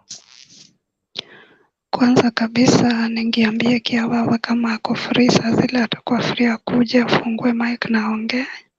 Sisi tumempea nafasi mara 3. Kwa hivyo asiseme tumemkanyagia sana. Ya akuje tu kama ameongea afungue hiyo mute na aongee. Aongea kabisa. So na alete hiyo timu yake itusalimia. So mimi upande wangu nilikuwa nasema hivi. Ule mtu unaweza garamia ni ule, yani ni wako, mtu wako. Yani ile tuseme kama ni huyu Dan, ule mwanamke mwenye ashao akaeka kwake. Good. Atagaramia. Lakini hawa wa hapa nje unapatanga wanagaramikiwa na watu hata 10 na ujui. Kuna ule anamgaramikia nyumba, mwingine anamgaramikia nywele, mwingine chakula, lakini ujui. Wewe unafikiria ni wewe tu. Lakini I think yule umeweka kwako, I think unaweza kuwa wewe ndio utachukua majukumu yote. Lakini mambo ya nje sijui mtu wako university sijui nini, si hata kutoka huyo. Hiyo ni maoni yangu tu upande wangu, sio ya mwingine. Sasa Blessed Mom, hujamaliza hapo. Ikiwa hata kama mmeoana, mshaoana, mshakuwa kwenye ndoa, mna watoto, lakini kila mtu ako na kazi. Nani, yani ni kumaanisha bado lazima mwanaume agaramike? Kama nyinyi wote mko kazi, si mtasaidiana tu, juu mshakuwa kitu kimoja. Unajua mwanamke na mwanaume wakishaoana wanakuanga sasa washakuwa kitu kimoja. Kwa hivyo hapo sasa ni kusaidiana nyinyi wote. Kama tuseme ni end month, mnasema tuko na hii pesa, tufanye shopping hivi na hivi, ile inabaki tuweke account hivi na hivi. I think sasa mko pamoja, mnafaa kufanya vitu kwa pamoja. Hapo siwezi sema ati mwanaume agaramike peke yake. Lakini kama mwanamke hana kazi, mwanaume agaramike. Oh yes. Now you get the point. Wacha tu. Haya, Mobema. Yes. Haya, mausi yako ni yapi kwa swala hili? Sasa hapo umejua hata kama tunafanya kazi sisi wote, lakini ni vizuri pia mwanaume aende extra, at least wasaidiane. Na especially wezi seme sasa mimi bibi yangu anafanya kazi, ya jipange na vitu zake zote. Hapana, si hivyo. Mimi naona sijaoa, lakini hata naona niko karibu kwa hapa mbele, kwa sababu naona sasa lazima na mniombe msaidie mimi pia kuomba nipate mwanamke mzuri sana, mzuri kitabia, na pia naona kitu kama hiyo ndio nzuri. Lakini sasa umejua kama uko na bibi na hata kama mnafanya kazi nyinyi wote, tafadhali umejua to show that ni vizuri mwanaume anagaramika zaidi. Ni ile tu sasa kama wewe pia ni mwanamke, umejua sasa mwanamke pia ukiona mwanaume anafanya hiyo, na usichukue advantage eti sasa lazima uwe anafanya, si isikue ile ya ambush. Unaona, inafaa ikuwe like, yani it is, hata wewe unaelewa vile iko. Ilikuwa inaenda chini sana. Ilikuwa inakuja tena inarudi. Sasa umekuja vizuri. Sasa hii ndio maana napendanga ya simu. Lakini sasa zile unamnunulia hata viatu, unamwekea nywele, ni vizuri yeye pia silale tu aseme sasa umejua huyu hata kama hata mimi sasa hiyo instead ile ya kununua, wewe hiyo ya kwenye ulipanga kununua nini, fanya nayo kitu kingine hata kama ni school. Yes. So huyo msichana mrembo wa Mombasa kwa hapa aongea aende kazi.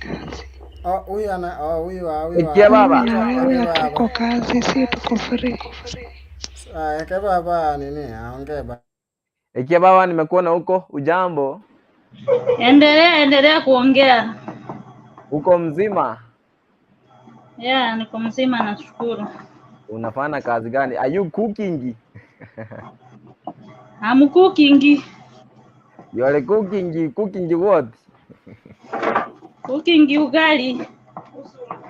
Ubusuma. cooking fukuma. Okay. It's okay. Sasa unaweza ukatupea ushauri gani kwa watu ambao kidogo wamesikia? I think umekuwa ukifuatilia what we have been saying, si ndio? Niko tu lakini nilikuwa busy sijasikia. Blessed Mom niambie. Blessed Mom, hebu muelezee.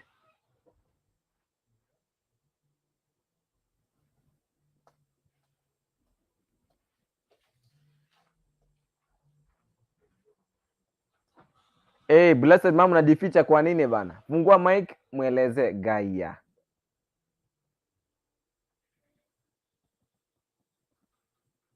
Aya, ametoroka. Ikia baba. Story iko namna hii kwamba unadhani kwamba ni vizuri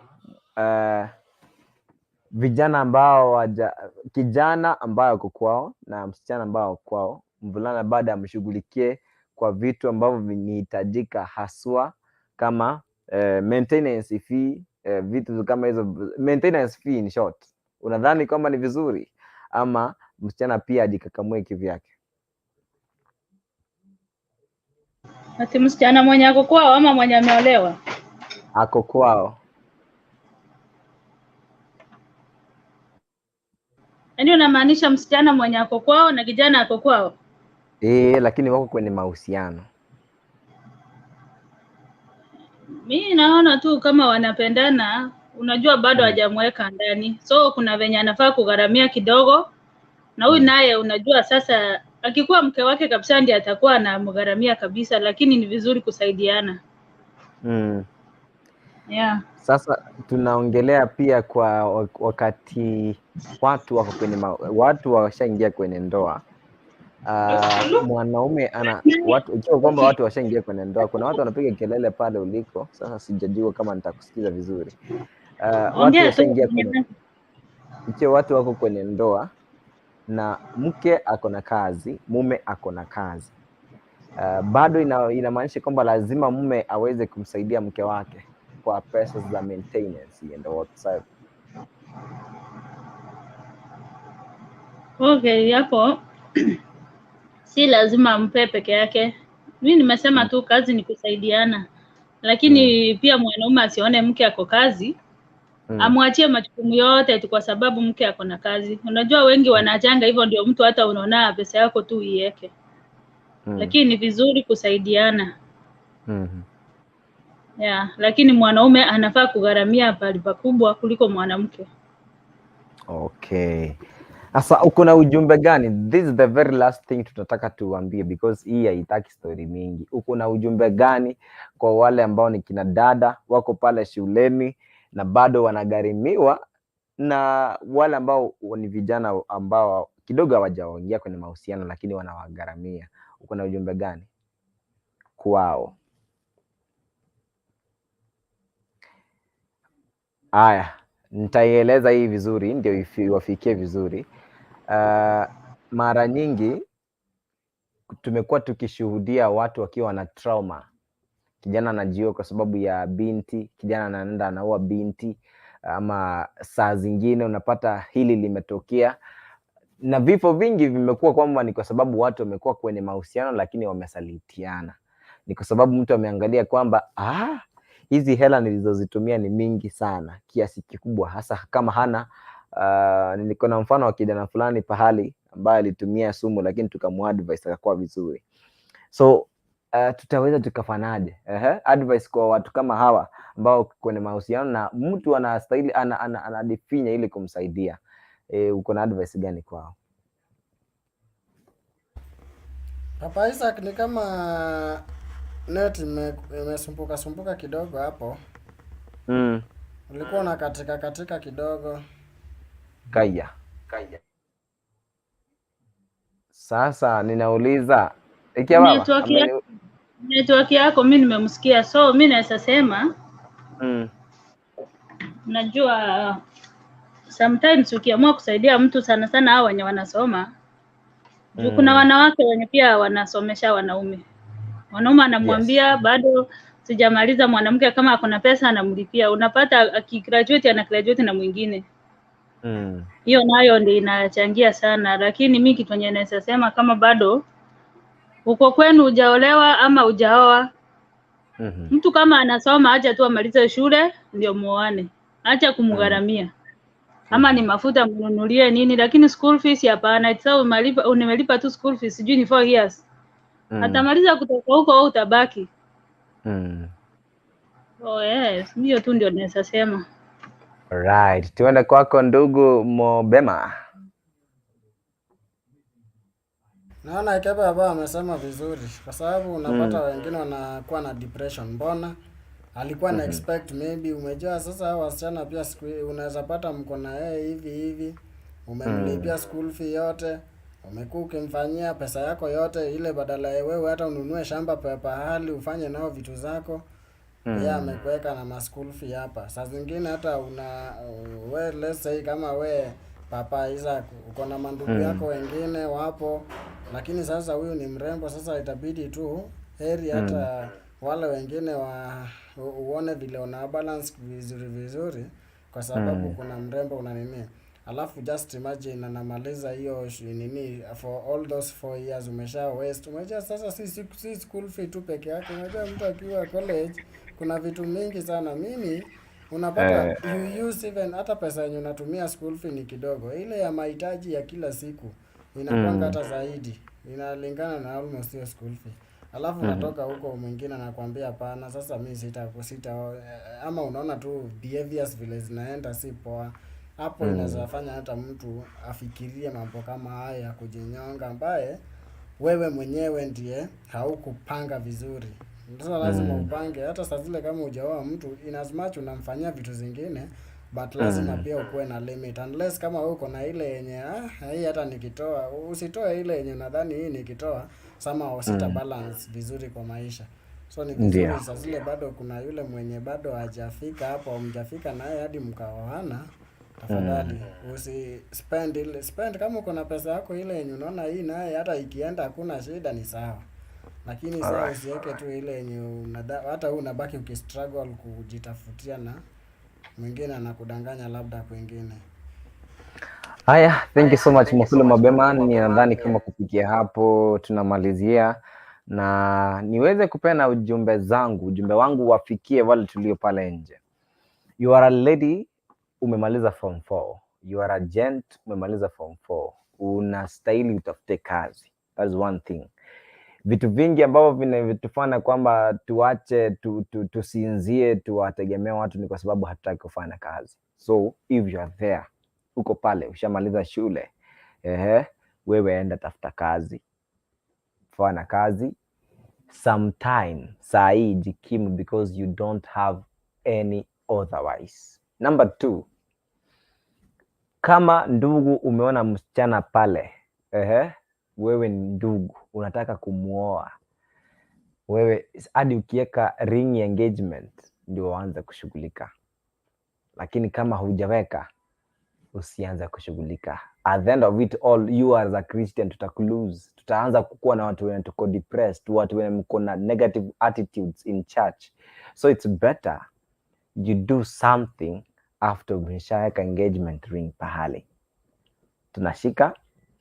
Number 3, siku zote ukiona kwamba this lady is at home, hataki kugharamika in any way, na huko anakwambia nibaie hii, that is not a wife material. You are going to have some blunder kwa nyumba. One thing to the ladies, which is the last one, is this way. By the way, for your integrity, have work, kuwa na kazi, ndio hautakuwa unabanwa na mambo mengi ambao atakuwa na kuingisha kwa swala la kusini. Watu wengi umeendea uncles kwa sababu wewe you want to be lazy, you want to be fed. You are a parasite. Don't be a parasite wakati uko na nguvu. That is why, by the way, I do imagine kwamba we have ladies ambao tumeenda shule, but we are sleeping with those careers ambazo tulikuwa tumefanyia shule because we are lazy. Tunataka mtu fulani atusaidie. My friend, fanya kazi, achana na stories za masponyo, ma uncles, whatever. They will take you nowhere. Your life is important and your soul is important, because hiyo ndio Mungu tu anataka aishi kwako siku zote. Hataki ukwaze mtu, because of course Bible inasema kwamba si vizuri kuachilia kwamba mtu aweze kulia kwa sababu yako. Ni vizuri kwamba tuweze kufika kwa masuala kama haya na tuweze kufikiria. You gentlemen, mwenye unafanya kazi saa hii, mwenye unaendelea kufanya kazi saa hii, and still there's someone somewhere bana ngoja umtumie pesa, and still you are sacrificing for that lady, na hata hujajua kwao, hujajua vile anafikiria, hujajua anything, you are just promised something. I'm telling you, uache tu saa hii, fikiria something positive. Wewe muongeleshe. To find someone who is not asking for anything kwa sababu anafanya kazi, it's normal and it's possible. Iko pale. Kwa hivyo ni vizuri, lakini when there is need, enyewe si siku zote. When there is need, saidia. Okay? Yeah. Kufikia hapo, by the way, I think my wise words zimekusaidia. Kufikia hapo, Mokulu Mwabema, your last words. Ekia baba pia her last words. Ndio hiyo, my last word, number 1. Kama wewe ni mwanaume, kama wewe ni msichana yoyote, tafadhali usibague kazi. Useme sasa mimi siwezi fanya hii kazi. Kuna kazi mingi, ni ile tu sasa saa zingine utoki nje ujue hii kazi iko aje. Unajua ile kazi unalipwa like around 200 ama 100 per day. Kuna kitu unaweza fanya ile ukijisimamia yako wewe mwenyewe. Napata mwingine ukipata mama anauza mboga tu ya kukata. Mimi mmoja naonanga wenye nakatanga mboga, most of them unapata ni wale wenye wameole. Wale wenye unapata ni mama amenini, lakini upati yule form 4 ametoka tu anasema mimi nataka nikate, hii ni ngumu. So tafadhali tusibague kazi. Ile yenye unapata kwa hiyo kazi, so long as ni yako, at least umejua vile unajipanga, kuliko mnaenda saa zingine mtu anakulipa 200 sehemu, distance unataka kutembea ni mingi, umeacha labda mtoto kwa nyumba nini, unaona. So ni vizuri tufikirie hii kidogo kidogo yenye unapata, tafadhali keep tu vizuri, lakini tusibague kazi. Hiyo tu ndio naweza sema, ndio usikue parasite vile tu umesema, kwa sababu saa zile uko parasite pia kuna vitu mingi itabidi tu utoe tu hata kama hujaitishwa, kwa sababu kama umekuwa parasite kwa mwanaume, huyu mwanaume atakumisuse na atakudharau. Yes. Kama baada hajapata huyo mwingine, akipata tu mwingine nini iko hivi, unapata umebaki hapo, unaanza kulia, kwani wanaume wote wako tu hivi. Unaanza kublame, na si eti wote wako hivyo, ni ile tu sasa wewe ndiye kuna kitu au kufanya ndio maana ikakuwa hivyo. So usibague kazi na usidepend tena kwa mtu sana. Hiyo hata ma uncle nini watakusaidia, lakini umejaa mtu akikusaidia na kusaidia leo, kesho kutwa, anasema sasa wewe pia umekuwa mkubwa, jisimamie, kwa sababu mahitaji zingine pia zinakuja kuingia. So ni kazi tu, tusibague. Kuna kazi mingi Kenya, ni ile tu sasa tunabaguanga, tunataka tuandikwe kwa maofisi, tunataka tukue wapi, hapana. Anza na hiyo yako kidogo na utaenda mbele. Ekia baba uko pale? Ekia baba, are you there? Right. So kwa sababu unaona kwamba hayuko pale, tunataka tumalize. Anyway, thank you so much Mwabema kwa sababu ya kuwa na sisi. Thank you Ekia baba. Thank you for everybody mwenye amekuwa na sisi all along, vile tumeanza show yetu tangia tulipoanza na interview ya ndugu yetu Fred Omondi Oseko hadi sasa hivi ambapo tumeongea some two things. Ekia baba, nimekuona huko, fungua mic.